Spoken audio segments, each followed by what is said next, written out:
بسم اللہ الرحمن الرحیم۔ اردو لیکچر کے حوالے سے میں محمد ضیاء رسول آپ بچوں سے مخاطب ہوں۔ آج بیٹا جی ہم پرستان شہزادی کے سبق کی وہ مشق کریں گے اور اس طرح یہ سبق وہ اپنے اختتام کو پہنچے گا۔ سب سے پہلے مختصر سوالات ہیں۔ کہتے ہیں سیدانی بی نے گزر اوقات کے لیے اپنا گزارا کرنے کے لیے کون سا پیشہ اختیار کیا؟ تو سیدانی بی نے گزر اوقات کے لیے مغلانی کا پیشہ اختیار کیا۔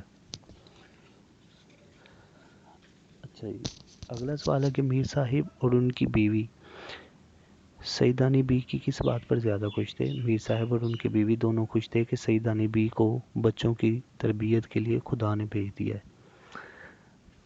پرستان کے بادشاہ نے سیدانی بی کو کس کام کے لیے بلایا تھا؟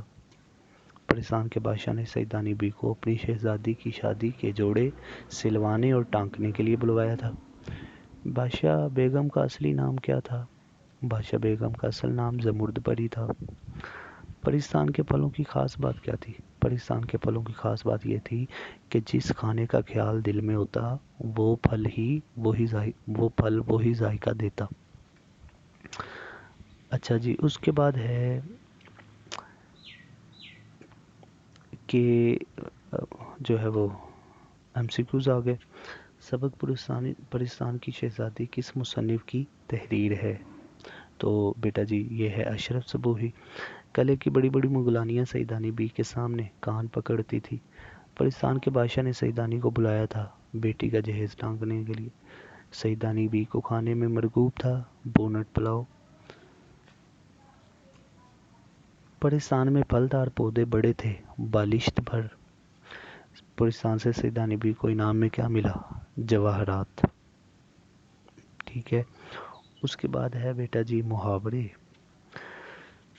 ان کے صرف معنی دیکھ لیں یا جملے وہ آنکھیں کھلنا، جیسے اس کا جملہ بن سکتا ہے کہ ارسلان کا فریب سب کے سامنے پکڑا گیا تو اس کی آنکھیں کھل گئی۔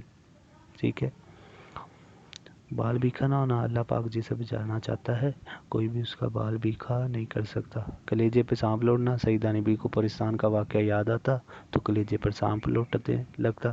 اوسان خطا ہونا، سنسان جنگل میں شانک شیر کو دیکھ کر ہر انسان کے اوسان خطا ہو جاتے ہیں۔ عقل جاتی رہنا، سائنس کے کرشمے دیکھ کر انسان کی عقل جاتی رہی۔ ٹھیک ہے، اس کے بعد ہے بیٹا جی کالم ہے تو مرہٹہ گردی کے سامنے اگر تباہی، میر صاحب کے سامنے خوش مزاج، انڈا شہزادی، کانڑا دیو، بکڑ گدا، جن، ہنر، دھاک۔ ٹھیک ہے، اس کے بعد ہے خالی جگہ۔ ایک وقت تھا کہ قلعے میں سیدانی بی کا بڑا مقام تھا۔ سیدانی بی کو مغلانی کا پیشہ اختیار کرنا پڑا کیونکہ وہ بیوہ ہو گئی۔ اس نے کہاروں سے کہا کم بختو، منہ سے کچھ تو پھوٹو۔ پرستان میں اسے جن لے کر گیا۔ بادشاہ نے اسے کیا دیا؟ جواہرات انعام میں دیے۔ اچھا بیٹا جی ایک چیز اور سمجھنے والی نئی چیز کہ ذو معنی الفاظ، ایسے الفاظ کا املا تو ایک ہی ہوتا ہے لیکن ان کے دو معنی ہوتے ہیں۔ ان میں سے بعض اوقات لفظ ایک معنی میں مذکر جبکہ دوسرے معنی میں مونس ہوتا ہے۔ ٹھیک ہے، جیسے میں آپ کی مثال دیتا ہوں، آب۔ ایک آب کا مطلب ہوتا ہے چمک، روشنی، اور ایک آب کا مطلب ہوتا ہے پانی۔ ٹھیک ہے، جس طرح اس میں مثالیں بھی ہیں، بارشوں سے آئینے کی آب جاتی رہی۔ اب آب یہاں آئینے کی آب جاتی رہی، یہاں رونق ہے۔ ٹھیک ہے، سوات میں کون سی کان ہے؟ ایک کان تو ہمارا عضو ہوتا ہے نا، اور ایک کان وہ گار وغیرہ۔ بادشاہ بیگم کے حکم پر شہزادی کے کپڑوں کے لیے تھان پہ تھان آنے لگے۔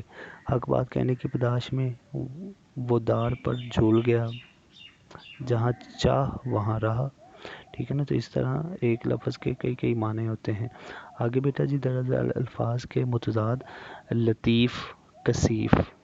ٹھیک ہے، شب، دن، خشک، تر، جفت، طاق، شیریں، تلخ، نشیب، فراز، تریاق، زہر۔ تو یہ تھا بیٹا جی آج کا لیکچر۔ اگلے لیکچر تک کے لیے اللہ حافظ۔